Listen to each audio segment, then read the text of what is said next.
Inside the lavish lobby of a luxury hotel, a soaking wet black man quietly stepped through the gilded doors, clutching a burlap sack tightly in his arms.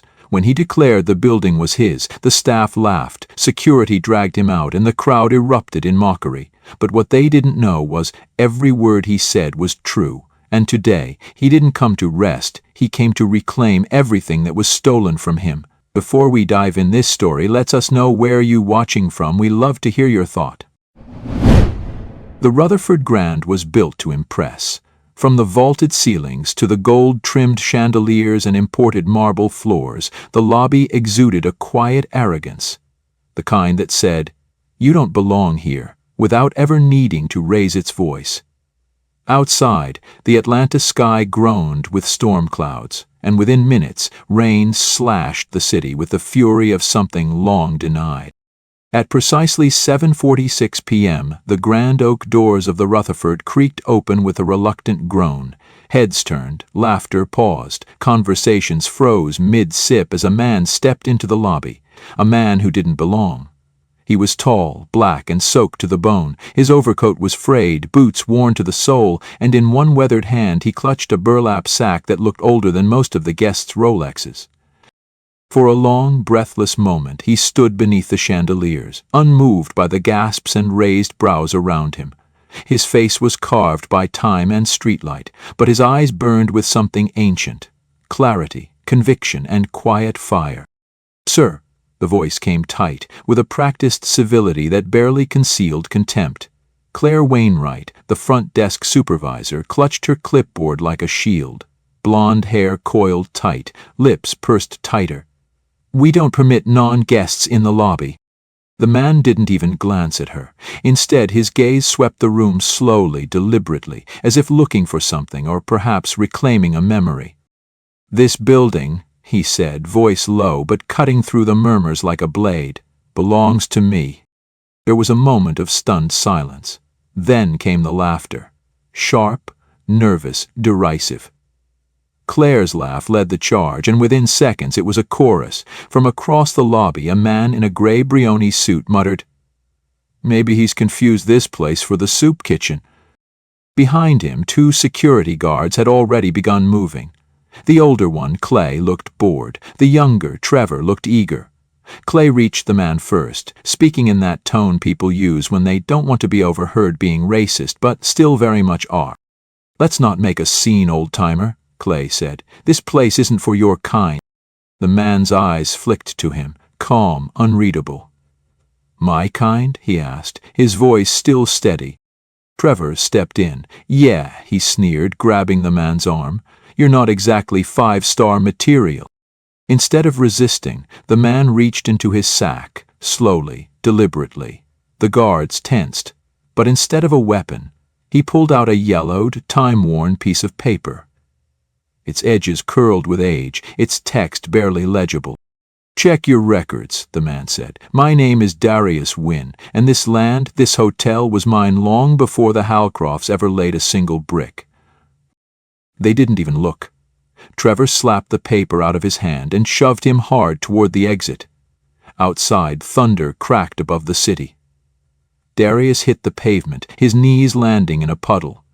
He gathered his sack in silence, looked up at the glowing letters that read Rutherford Grand, and whispered, "I built you." Then, turning his eyes back to the glass doors, he said, louder this time, loud enough to freeze Claire mid-laugh, "You laughed, but you won't be laughing for long." Inside the Rutherford Grand, the rain against the tall windows was quickly forgotten, replaced by murmurs of amusement and derision. "Probably wandered in from under the bridge," someone whispered, barely concealing a smirk. The hotel's evening crowd, lawyers, legacy heirs, real estate brokers, returned to their glasses of aged bourbon and safe conversations about stock splits and art auctions. But not everyone dismissed what they'd seen so quickly. Behind the front desk, Maya Pierce, receptionist, 29, black, kept her face neutral as Claire recounted the incident with relish. "Can you believe the nerve?" Claire scoffed, flipping her clipboard dramatically. "Claiming he owns this place, in that coat? I mean, I've heard delusional, but this was Oscar level." She laughed, but Maya didn't. Not entirely. There was something about the man, Darius Wynne, that clung to her thoughts like a shadow. It wasn't just the name, it was the way he'd looked at the lobby, not with longing, but recognition. Like he wasn't trespassing, he was remembering. Later that night, after most of the crowd had cleared and Claire was off flirting with one of the finance regulars, Maya stepped around to the front desk and picked up the document that had been slapped aside earlier. It was still there, crumpled, stained from the rain, edges soft like old cloth. She carefully smoothed it out and leaned closer. The ink was faded, but she could make out the words. Deed of Transfer, 1976. Wynne and Halcroft Holdings, LLC. Her stomach tightened. A voice behind her made her jump. Late shift's always the weirdest, huh? It was Javier Morales, one of the night crew, leaning on his mop handle, eyes tired but kind. Maya turned the paper toward him. You remember that guy they tossed out earlier? She asked quietly. Javier nodded. Sure, the one who walked like he still owned the place. She gestured at the document. I think he might have had a point. Javier took the paper, squinting. Halcroft. That's the name on everything in here. Menu, spa towels, even the damn elevator chimes. He hesitated. But Wynne. I don't know that name. Maya bit her lip. I think we need to find out who he is. Javier handed back the deed. Be careful. You start poking at rich people's pasts, you might not like what you find. Maya gave a small smile. Maybe, but something about the way he said it, this building belongs to me, didn't feel crazy. It felt stolen. As the night wore on, Maya couldn't shake the image of Darius's eyes, calm, storm-weathered, utterly unshaken by the laughter. She tucked the deed into her bag. She had a day off tomorrow, and she planned to spend it at the city archives. What no one noticed was Xavier later that night lingering by the staff lockers. He pulled out his phone, snapped a quick photo of the deed before Maya left and texted it to someone labeled only RH Admin in his contacts. The message read, We might have a problem. The past just walked through the front door. The city archives building was a relic of another time, its marble floors and brass fixtures whispering secrets from decades past. Maya stood at the records counter, her breath visible in the chill of the old HVAC system. Wynne and Halcroft Holdings, she told the clerk, sliding the deed across the counter. Any property records, partnership filings, corporate transfers from the 70S through the 90S? The clerk, an older black man with a salt and pepper beard and a name tag that read Alvin, looked at the document, then at Maya. His eyebrows lifted. Where'd you get this? Maya hesitated. It found me. Alvin didn't ask more. He nodded and disappeared behind the rows of high-dense files. 15 minutes later, he returned with a stack of manila folders so thick Maya had to use both arms to carry them to the nearest reading table. The records were dusty, untouched for years, but the truth didn't care about dust. She scanned through company charters, land purchase agreements, notarized signatures. There it was, again and again. Darius Wynne, co-founder, his signature beside Walter Halcroft's on nearly every key document. But something shifted in the late 80s. Darius's name vanished. No resignation, no buyout, no litigation, just erased. From 1990 on, it was all Halcroft. She flipped through a worn city business journal and found a headline. Rutherford Grand opens its doors, a monument to progress and prestige. The accompanying photo chilled her. Walter Halcroft standing at the entrance, hand raised in triumph. Aloud. Maya leaned back, stunned. He didn't lie. Darius Wynne had built the Rutherford Grand, or at least half of it, and somewhere along the way his half had been stolen. Outside, the afternoon sun had faded behind winter clouds. Maya's phone buzzed. It was Javier. You working tonight? She replied quickly. No, why? He responded almost instantly. Thought I saw someone going through your locker. A cold knot twisted in her chest. That evening, Maya met Javier at a coffee shop near the hotel. He looked shaken. I didn't get a clear look, he said. But it wasn't staff. Black SUV, tinted windows, the kind Mr. Halcroft uses. He paused. You sure you want to keep digging? Maya pulled the deed from her bag, laid it between them like a sacred thing. This man was erased, Javier. That's not just a mistake. That's intentional. That's theft, and it's racial. She clenched her jaw. And they're still doing it. Jeher looked down. I believe you. Just watch your back. Meanwhile, high above the city in the private penthouse office of the Rutherford Grand, Richard Halcroft, the current owner, stood behind his floor-to-ceiling window, a tumbler of scotch in his hand. He was in his early 40s, sharp suit salt at his temples. The call had come an hour ago. A concierge had recognized the name on the old document. Wynne. The name his father had buried with ruthless precision. He turned as Marcus Langley, his hotel manager, entered the room. She's asking questions, Langley said, dropping a printout of Maya's archive request onto the desk. She's already found the co-ownership records. Richard's smile was tight, cold. Then make sure she doesn't find anything else. Langley hesitated. What if she already has? Then we remind her what happens when people overstep, Richard replied, setting his glass down with a quiet finality. She's a receptionist. She'll fall in line. Or we'll make sure she never gets another job in this city. But Maya Pierce had seen enough stolen dreams to know when one was worth fighting for. And Darius Wynne hadn't just been a name on a page. He had been a builder, a creator, and a victim. This wasn't just about property anymore. It was about legacy. And Maya had just taken her first step into a story far bigger and far more dangerous than she'd imagined. The alley behind St. Augustine's chapel was narrow, damp, and forgotten by time, a sliver of shadow carved between crumbling brick walls and rusted fire escapes. Maya's breath clouded the cold night air as she stepped cautiously past a sagging chain-link gate. Every instinct told her she was being watched, but she kept moving. She had followed a tip from a woman at the shelter. Someone had seen an older black man who kept to himself, always carried a burlap sack, always left before dawn. Said his name was Mr. Wynne, the woman whispered. Didn't talk much, but his eyes, like stone, like they seen too much. Maya stepped further into the alley and froze when she heard a voice, not loud, not afraid, but carved from quiet steel. You shouldn't be here.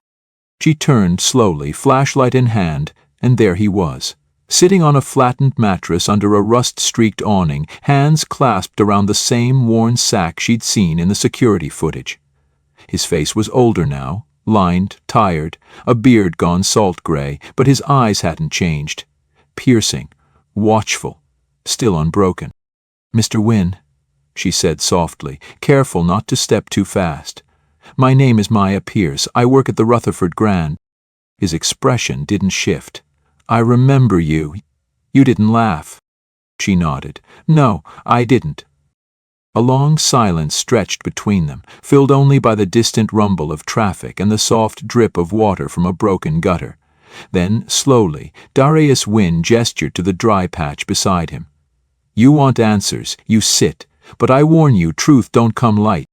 Maya lowered herself beside him, knees brushing concrete, heart pounding beneath her coat. I found your name on the original deed. You were a co-founder. Then one day, you weren't. Darius nodded, looking out toward the empty lot beyond the alley as if watching ghosts pass through. Walter Halcroft and I built that hotel, him with his father's money, me with every damn thing I had. We had a vision. I believed him when he said partnership meant equality. I was naive. His voice didn't rise, didn't crack, but each word carried weight like iron dropped on tile. In 1991 I got a visit. Tax audit, federal investigation, all of it sudden, all of it false. Walter had fabricated documents, made it look like I was embezzling. Cops came at night, press the next morning. My daughter, my little girl, she saw the headlines before she saw me in cuffs. Maya's throat tightened. Why didn't you fight it? I tried, Darius said, eyes hardening. But Walter had already stacked the jury, bought off my attorney. The system worked just like it was built to, for them, not for men like me. He unzipped the back and pulled out a smaller pouch wrapped in plastic. Inside were documents, faded receipts, ledger pages, handwritten notes, even a grainy photograph of the hotel's foundation stone being laid. Darius and Walter standing shoulder to shoulder. "My wife died while I was inside," he said flatly. "Heart failure, stress. My daughter changed her name, cut me off. Said she had to survive. When I got out, I came back to the only thing that ever felt like mine. Watched that building from street corners and shelters night after night." Maya felt tears sting the back of her eyes. "You shouldn't have had to disappear. You shouldn't have had to wait this long." He looked at her, and for the first time something softened. "I wasn't waiting. I was watching. Waiting means hope. Watching means you still remember what they took. You remember enough to know it's not over." Footsteps echoed from the far end of the alley. Both of them turned sharply. A silhouette, a man in a dark coat. Maya stood instinctively, stepping in front of Darius. The figure stopped, hands raised. "Don't worry," he said, stepping into the dim light. It was Evier. "I had to make sure you were safe. Someone's been asking about you, Maya, not just at the hotel, at your apartment too." Darius's eyes narrowed. "They're closing in." Maya nodded. "Then it's time we stop running." Darius gave a faint, grim smile. "Then we stop quiet too." The next morning broke with a grim gray haze blanketing Charleston, but Maya felt no chill. She was burning with resolve, with anger that had matured into precision. Javier's warning played on repeat in her mind. They were watching her now. That meant they were nervous. That meant the story mattered. In her apartment, she spread Darius's documents across her kitchen table. Each page a fragment of a life stolen, each note a whisper of truth buried beneath decades of lies. It wasn't just about proving Darius's innocence anymore. It was about reclaiming history, restoring what had been deliberately erased. She scanned old financial ledgers, matching them against the hotel's archive logs she'd quietly downloaded months ago during inventory checks. There were discrepancies. Payments routed through dummy LLCs, checks made out to companies that dissolved within weeks. Every path led back to Halcroft, and then, tucked inside a worn envelope Darius had labeled 1992, "They buried me," Maya found it. A blueprint stamped with both their signatures, hers crisp and careful, his scrawled but clear. In bold letters it read, "Co-owners of record, Wynne Halcroft Holdings," a legal foundation literally. And proof Walter had once acknowledged Darius as an equal. Maya's breath caught. By noon, Javier had rerouted her call log, secured her apartment's Wi-Fi behind a military-grade firewall, and set up a meeting with a local journalist, Simone Barrett, a woman known for cutting through political noise like a scalpel. "But be careful," Javier warned as they waited for her to arrive. "Simone doesn't protect sources, she exposes systems." "That's exactly what I need," Maya said. The cafe was quiet, the kind of place where whispered truth had more gravity than shouted lies. Simone arrived with a legal pad and a voice recorder. She listened silently as Maya unfolded the story. Darius's erasure, the forged documents, the land deed, and the theft of his legacy. When Maya slid the signed blueprint across the table, Simone stared for a moment, then nodded slowly. "This isn't just a story," she said. "This is a reckoning." But just as Maya allowed herself to feel hope, her phone buzzed. Unknown number. She answered anyway. A distorted voice crackled through. "You're opening graves, Ms. Pierce, graves that were meant to stay closed." The line went dead. Claudia leaned in. "They're bluffing." Maya looked him in the eye. "Then let's dig deeper." The next stop was the county records office. Armed with the blueprint and her staff ID, Maya convinced a young clerk to let her into the archive room. Rows of manila folders stretched wall to wall, but she knew what she was looking for. The original incorporation documents for Wynne Halcroft Holdings. It took an hour. She found the folder, its tab torn, nearly illegible, but when she opened it, her stomach dropped. Pages were missing, dozens of them. Only the cover sheet remained, and a single note at the bottom. Record amended. By court order, 1993. "That's when they buried him," Maya whispered. Suddenly the lights flickered, then total darkness. The power had been cut. Javier grabbed her arm. "We're not safe here," and ran.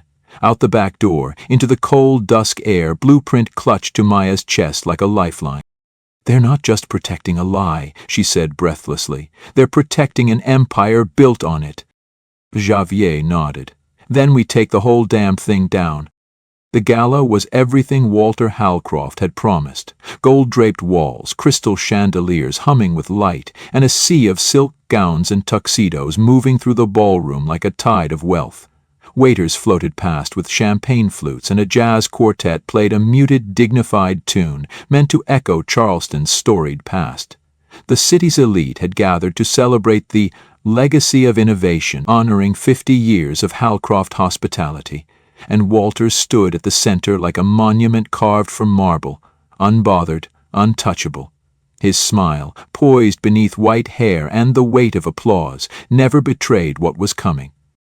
Maya entered quietly, in a sleek black dress that whispered power with every step. Javier stayed close but let her lead. She scanned the room for Simone, who waited near the side stage with a nod that said, "It's time." In Maya's clutch bag were copies of the blueprint, the financial records, the court amendment timestamp, and most damning of all, the deed Darius had drafted in 1978 with his own trembling hand. A legacy stolen, now ready to return home.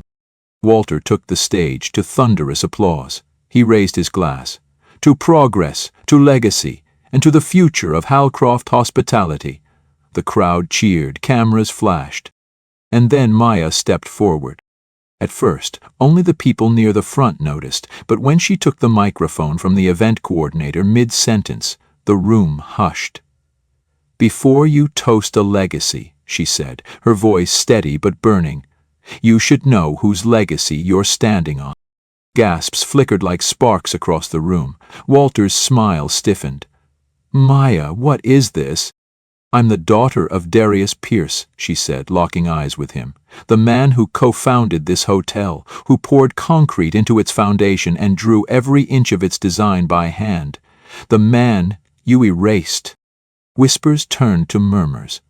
Maya held up the blueprint. "This was his signature, right next to yours, but when the profits came, so did the betrayal. You changed the records, you buried his name, you turned a black partner into a silent ghost." Walter's voice cracked like ice underfoot. "This isn't the time or the place." "No," Maya said, louder now. "It never was the right time for a black man to be seen as equal in your world, was it?" She turned to the crowd. "But tonight, you'll hear him." She stepped aside as Simone clicked a remote. Behind them, a screen blinked to life, showing pages of evidence, the deed, the altered court files, financial statements, a grainy photo of Darius beside a young Walter. Silence settled, heavy and sharp. Then a single clap. Then another. The crowd shifted, uncertain, but Maya didn't care. She looked at Walter, his face pale, jaw clenched. "You don't get to shape history anymore. We do." As she stepped down, security moved to escort her, but Simone raised her press badge high, cameras turned. And Javier whispered to the guards just loud enough, "Any attempt to silence her is obstruction of evidence." Walter never gave his closing speech. 2 months later, the bronze plaque at the front of the Halcroft Hotel read differently. The Pierce Halcroft Foundation, in memory of Darius J. Pierce, architect and visionary. Walter had resigned. An ethics investigation loomed. The company's stock had dipped, but a new board took control, pledging transparency and restitution to those erased from its rise. Maya stood beneath the plaque one morning, coffee in hand, heart both heavy and light. The sky was soft with spring. She didn't wear black this time. Instead, a slate blue blouse, her father's favorite color. Beside her, a group of students from the Charleston School of Design waited with clipboards and curiosity. She had taken the role of director for the foundation named after her father. It wasn't just symbolic, it was structural. They would fund scholarships for black architects, restore the properties Darius once dreamed of, and every year they would host a lecture on restorative legacy, how to rebuild what was stolen. Javier walked up, 2 coffees in hand. "You ready?" "Always," she said. He handed her the second cup and nodded toward the glass doors. They're waiting. She looked up at the building. Taller now, not in size but in meaning. She saw not the theft but the foundation beneath it, the man who laid it brick by brick. Her father. Not forgotten, not erased. As she led the students inside, a young boy at the back raised his hand and asked, "Miss Pierce, did he ever give up?" Maya smiled. "No," she said, "he just ran out of time." She turned back once more, letting the morning light touch her face. "This is your house now, Daddy," she thought, "and it's finally got your name on it."